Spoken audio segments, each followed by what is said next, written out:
Nuestro cerebro es un órgano construido para modificarse en respuesta a las experiencias. Richard Davidson. Vivimos inmersos en nuestra rutina cotidiana, sumergidos en una serie de gestos y situaciones que se repiten día a día, de la mañana a la noche. Pero en realidad, de lo que rara vez somos conscientes es de que estamos programados, más que cualquier otro animal, para cambiar, para aprender y para dejar que nuestro entorno moldee el sustrato de nuestros pensamientos, el cerebro. Si queremos mejorar nuestro comportamiento con los demás y con nuestro entorno natural, habrá que trabajar en ello desde los primeros años, como hacemos para aprender a hablar o a tocar un instrumento. Hoy en Redes escucharemos propuestas venidas de la neurociencia para mejorar la educación, y con el psicólogo Daniel Goleman descubriremos cómo consumir en el futuro para ser unos mejores huéspedes de este planeta.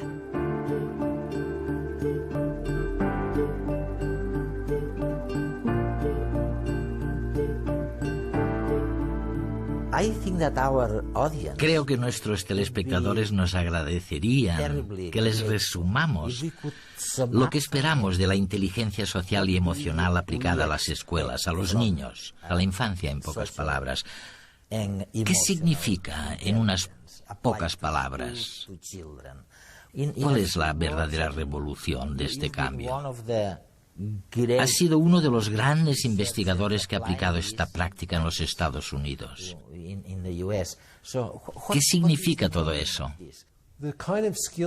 El tipo de habilidades de las que hablamos incluyen habilidades para aprender a dominar las emociones, en concreto la capacidad de controlar las emociones negativas, para que cuando ocurre una adversidad, éstas no persistan más de lo necesario. Las personas, y los niños concretamente, pueden aprender a disipar estas emociones negativas para volver al estado inicial. Es algo muy importante, porque cuando las emociones perturbadoras se producen en la mente, interfieren con la capacidad de aprender de los niños. Por consiguiente, la habilidad de controlar las emociones es crucial para ayudar a que los niños aprendan mejor. Otra habilidad consiste en aprender a prestar atención de una manera mejor. Aprender a concentrarse. Lo más importante que hemos aprendido sobre el cerebro en la última década es que es el órgano que está construido para cambiar como respuesta a la experiencia. Es el responsable del aprendizaje. Y sabemos que el cerebro, especialmente al principio de nuestra vida, es mucho más susceptible a cualquier influencia de lo que será más tarde. De modo que realmente lo que está sugiriendo es que podemos gestionar las emociones. Otra cosa importante sería aceptar que realmente nuestro cerebro puede cambiar, puede aprender. Y esto es difícil, porque normalmente para aprender tienes que estar dispuesto a cambiar de opinión. Y las personas no aceptan fácilmente cambiar de opinión. Bueno, una de las consideraciones importantes es que el cerebro siempre está cambiando. Tanto si nos gusta como si no. Tanto si pretendemos que cambie como si no. A todos nos influye el entorno, la cultura, el contexto en el que residimos, el tipo de educación que recibimos. Nuestra biología también. Y nuestra biología. Todas esas cosas nos influyen. Pero el cerebro está cambiando constantemente. Y lo que este trabajo sugiere es que podemos responsabilizarnos más de nuestro propio cerebro. Y podemos desarrollar condiciones más positivas que permitirán que cambie de maneras que resulten más beneficiosas.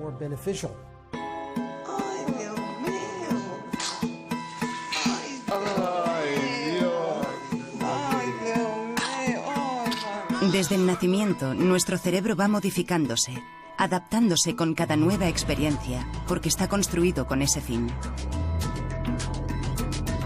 Cada evento, cada suceso bueno y malo, va dejando su huella en el cerebro, creando a su paso un camino neuronal.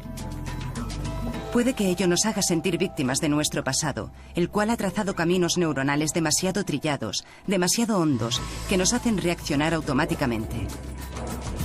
Sin embargo, lo que realmente supone es que somos los dueños y responsables de nuestra vida y nuestra mente.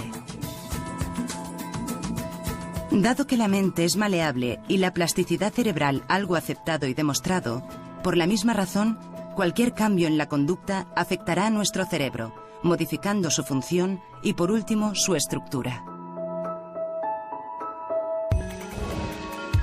Si optamos conscientemente por promover cambios positivos en nuestro cerebro, cultivando hábitos sociales y emocionales apropiados en nosotros y en nuestros hijos, podremos aprender a regular mejor nuestras emociones. Lo que significa no permanecer en las emociones negativas más allá de lo que es sano y saludable, y fomentar las positivas, como la empatía, la compasión y la cooperación.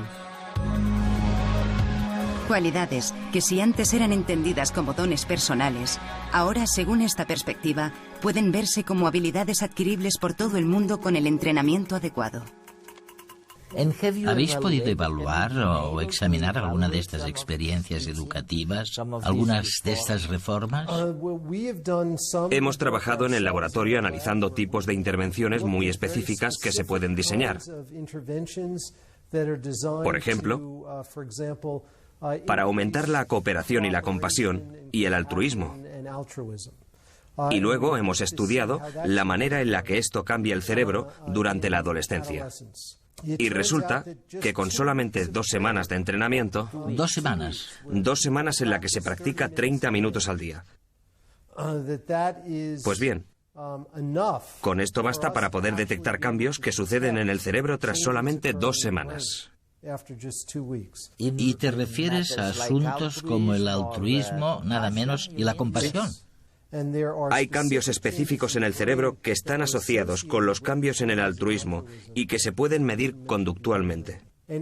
Y todo lo que sabemos sobre el cerebro nos indica que cuanto antes se realice la intervención, tanto mejor, porque habrá más probabilidades de que sus consecuencias persistan durante un periodo de tiempo más largo.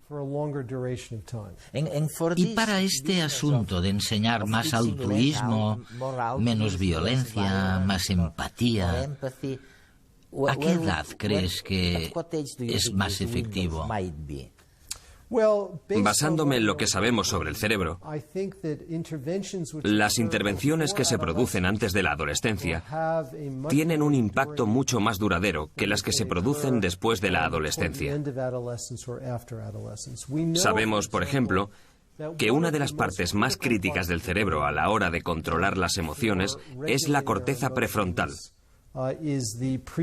una región situada en la parte delantera del cerebro. Y sigue desarrollándose hasta un poco después de la adolescencia, hasta los 20 años aproximadamente. 20, 25 años. Sí. De manera que las intervenciones que se produzcan antes de eso serán más útiles. Además, es muy probable que haya una gran transición entre los 5 y los 7 años de edad en los humanos. Hay muchos motivos para creer también que las intervenciones que se hagan antes de esa transición serán especialmente eficaces a la hora de sentar las bases con habilidades que, si persisten, permitirán otras habilidades que se asienten en ellas. Es como una especie de andamiaje.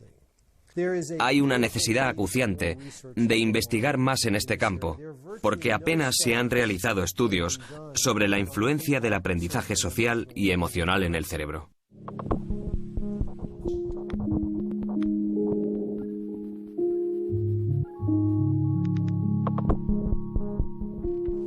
En muchos países asiáticos tenemos un proverbio que dice: el espíritu de cuando tenemos 3 años vive con nosotros hasta que cumplimos los 100. Es decir, que el desarrollo temprano influye en el resto de nuestra vida.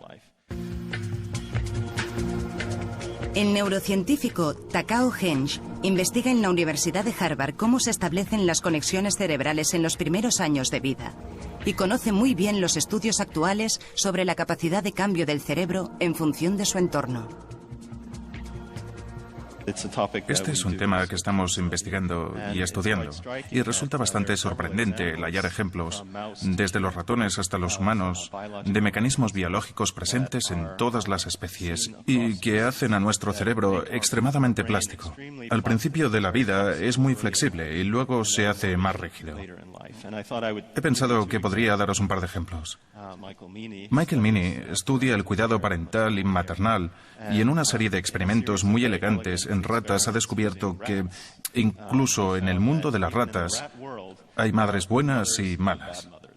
El cuidado maternal en el mundo roedor implica lamer y limpiar, cuidar a las crías. Y esto es algo que se puede cuantificar. Michael ha demostrado que desde el principio, si una ratita hembra nace de una madre poco cariñosa y recibe poca atención, cuando crezca será una mala madre, además de sufrir otros déficits cognitivos en el aprendizaje y la memoria, por ejemplo. Y hay una base molecular bioquímica muy buena para esto en el cerebro. Pero lo asombroso de su trabajo es la idea que tuvo.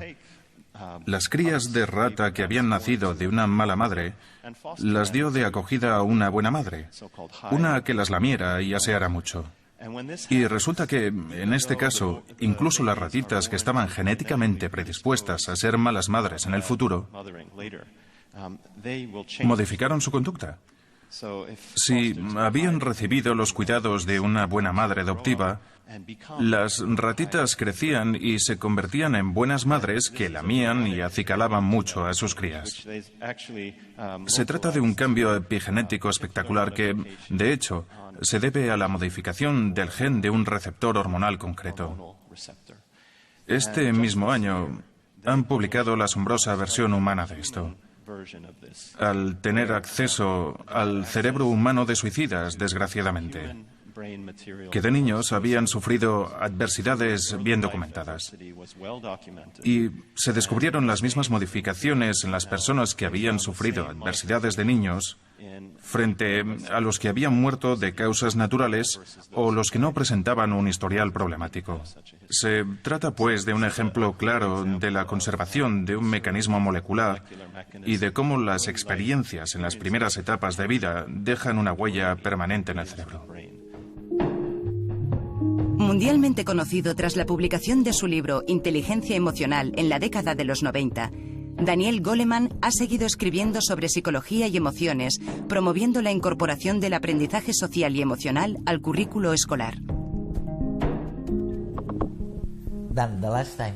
La última vez que nos vimos, Dan, fue en tu casa en Massachusetts.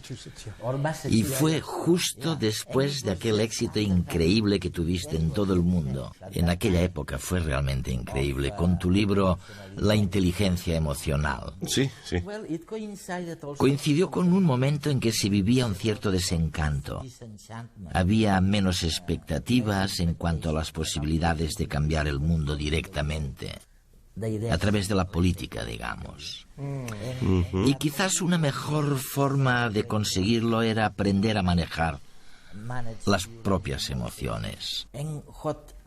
Y una vez asumido por todos nosotros, por nuestra audiencia también, que podemos gestionar nuestras propias emociones, que podemos gestionar lo que tenemos dentro de nosotros, nos hablas ahora de la tradición contemplativa, de los budistas, como el Dalai Lama, que lo han estado haciendo durante décadas.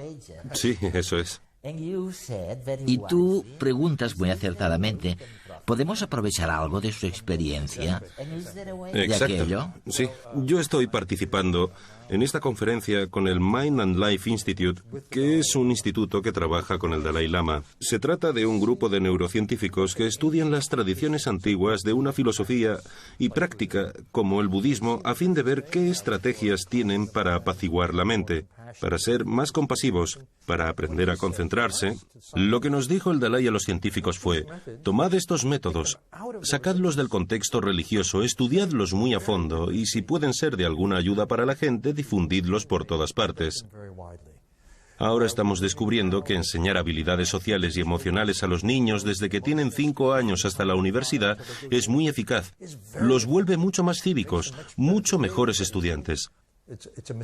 Es un error pensar que la cognición y las emociones son dos cosas totalmente separadas.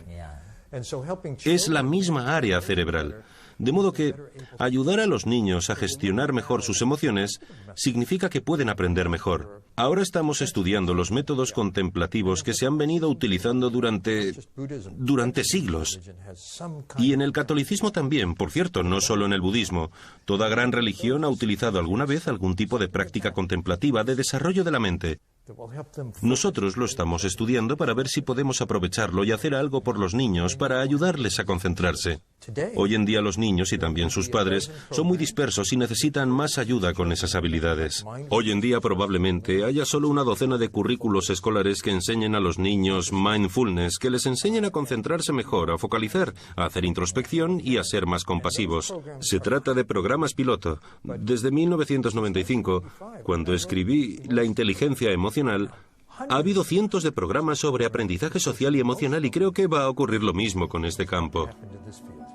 ¿Es verdad? En la próxima década.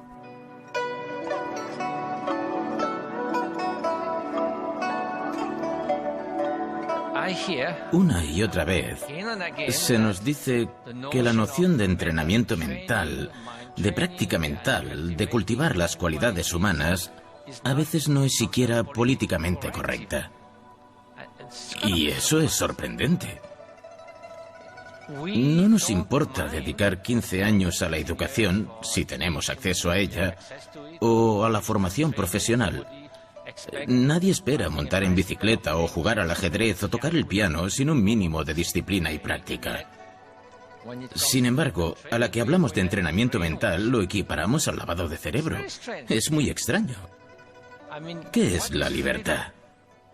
¿Acaso no es la sensación de tener cierto control sobre la propia vida? De modo que el control sobre nuestra vida es casi equivalente a la libertad.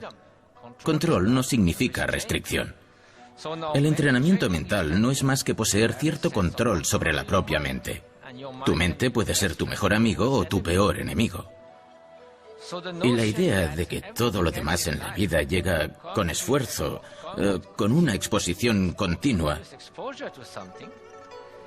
y que la única cosa que se perfeccionará por sí sola es el amor y la amabilidad, la compasión, la apertura de miras, la libertad interior, simplemente porque así lo deseamos, me parece una tontería colosal. No funciona así. Curiosamente, en lo referente a las emociones primarias y destructivas, es interesante constatar que no necesitamos un propulsor de la ira, un amplificador de los celos o un repetidor de la codicia. Pero sí parece que necesitamos cultivar en cierta manera la compasión y el altruismo sobre la base de la razón, de la comprensión. Y tenemos el potencial para ello. Todos lo tenemos. Del mismo modo que cualquiera tiene el potencial de correr un maratón. Pero si no entrena, no lo conseguirá. Básicamente, la idea es utilizar el potencial para conseguir una habilidad óptima. Por eso, el entrenamiento mental se podría llamar, para aquellos a quienes no les gusta esa expresión, gimnasia para la compasión. O qué sé yo, cultivar las cualidades humanas básicas.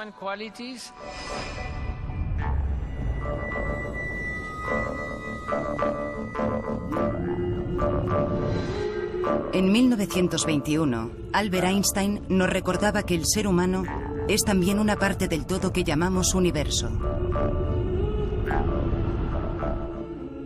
Una parte que se encuentra limitada a un tiempo y a un espacio determinado. Es decir, que nacemos en un momento determinado y morimos en otro. Lo que ocurre en medio es a lo que llamamos vida, y que nacemos en un lugar preciso que determinará lo que será nuestra historia personal.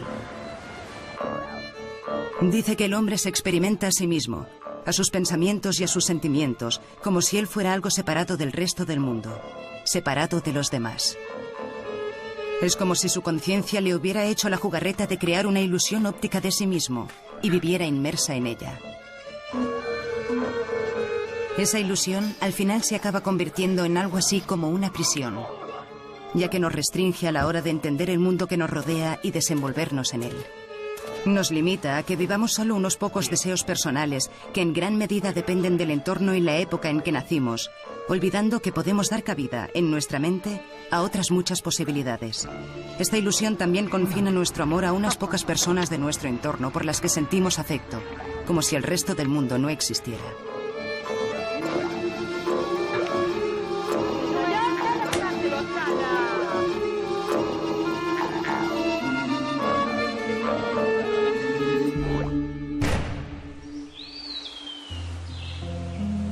Por eso, Albert Einstein nos decía que el ser humano debería ampliar su círculo de compasión y afecto, hasta abarcar a todas las criaturas vivas y, por ende, a la naturaleza en su esplendor.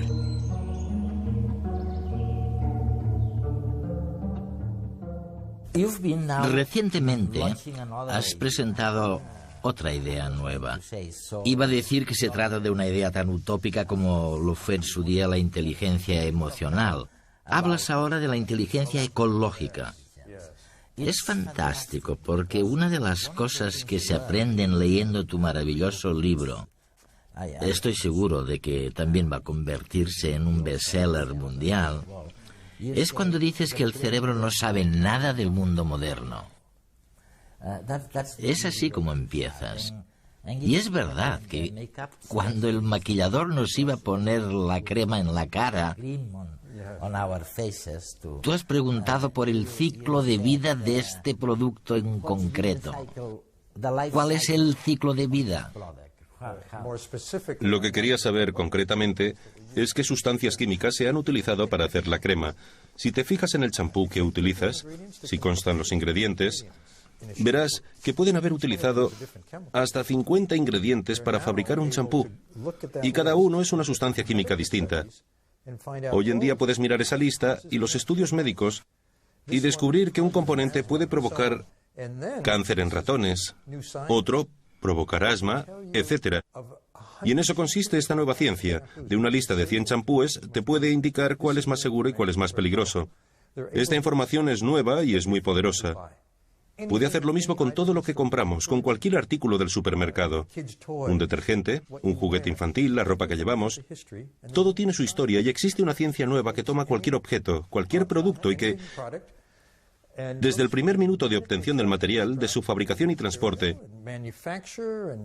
miden con suma precisión el impacto que tiene en el entorno, el grado de toxicidad para el agua y el suelo, para nuestra propia salud, para las personas que los han fabricado, para nuestros hijos cuando los traemos a casa, y les dan una puntuación basada en datos científicos. Ahora podemos encontrar esas puntuaciones en las tiendas. De hecho, la principal cadena de supermercados de Estados Unidos dice que lo va a hacer dentro de 2 semanas. Van a pedir a todos sus fabricantes que les proporcionen información sobre sus productos. Van a analizar los datos matemáticamente y van a darle a cada producto una puntuación para que puedas estar informado no solo del precio del producto, sino también de su nivel de seguridad, de su impacto sobre el planeta y de otras características. Es lo que llamamos tecnología disruptiva, porque cambia las reglas del juego. Significa que tú y yo, cuando vayamos de compras, podremos mirar si algo es tóxico, si es bueno o malo para el planeta, y así podremos elegir mejor. Cuanto más lo hagamos... O sea que los productores tendrán... Habrá un cambio en la cuota de mercado. ¿Esto es popular ahora? ¿No lo es? Si el productor en cuestión quiere sobrevivir, tendrá que ver qué puede hacer para mejorar el planeta, poner menos venenos en sus productos, etc. Así que lo que se crea es una fuerza de mercado que hará que los fabricantes estén constantemente mejorando sus productos para seguir siendo competitivos. El mundo de la abundancia material en el que nos hallamos inmersos tiene un precio muy alto que no se refleja en la etiqueta, por muy verde que ésta sea. Derrochamos, acumulamos y tiramos permanentemente.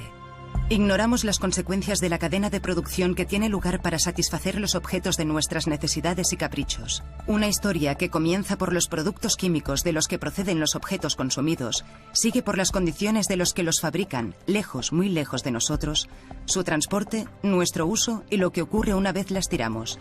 Así, inconscientemente, estamos siendo víctimas de productos que un día fueron más beneficiosos que perjudiciales, pero que en el equilibrio actual resultan muy dañinos.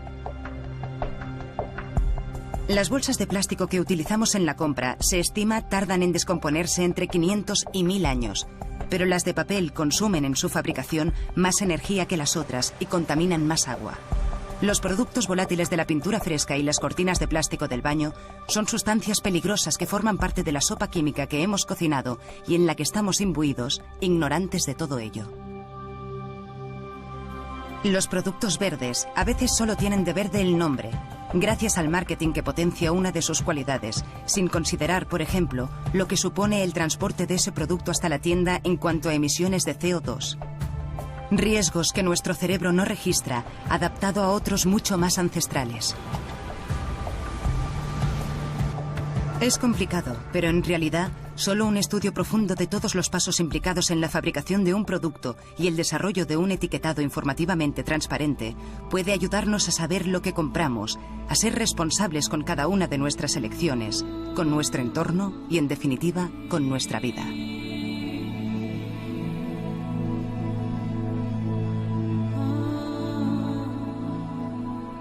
¿Cuántos años hace que publicaste La inteligencia emocional? En 1995. 1995, o sea, 15 años. Recuerdo que después de leer tu libro, me pregunté cómo podía ser que nunca me hubiese planteado esas cosas. Y ahora que te oigo hablar de inteligencia ecológica... Sí, parece obvio, ¿eh? Parece evidente, ¿no? Sí, no nos habíamos dado cuenta. Ahora está ocurriendo y van a cambiar las cosas. Si conoces a algún fabricante o minorista, deberían tener en cuenta todo esto porque va a cambiar drásticamente la forma de funcionar el mercado. Y si quieren sobrevivir tendrán que adelantarse a todos estos cambios. Lo que resulta más fabuloso de todo eso es que no es culpa de las multinacionales, ni siquiera de los gobiernos. Es nuestra ignorancia. Eso es nuestra ignorancia, pero también el que la ciencia no estuviera ahí. Todo lo que utilizamos hoy en día, la forma de fabricar, las sustancias químicas que utilizamos, todo eso se desarrolló en una época en que no conocíamos sus efectos. Ahora tenemos una nueva ciencia, una nueva lupa que enfoca los productos y nos dice con gran precisión cuáles son sus efectos. Pero además es una inmensa oportunidad empresarial. Tenemos que reinventarlo todo, tenemos que replanteárnoslo todo para reducir el impacto negativo sobre el planeta y sobre nosotros mismos. La religión indígena de los japoneses, el sintoísmo, respeta la naturaleza y los árboles. Y los indígenas americanos también hablaban de la tierra como la madre tierra, ¿no? Creo que esa tradición o concepto tiene muchísima relevancia en los tiempos modernos. A veces la ciencia y la tecnología generan la creencia o la confianza en que nosotros, los seres humanos, podemos controlar la naturaleza. Pero si miramos al mundo en su conjunto, no podemos controlarlo. Como con el calentamiento global. Realmente deberíamos preocuparnos de la naturaleza y respetarla. En último término, somos una proyección de la naturaleza. ¿Acaso hay algo más necesario que una sociedad más altruista? Mathieu Ricard.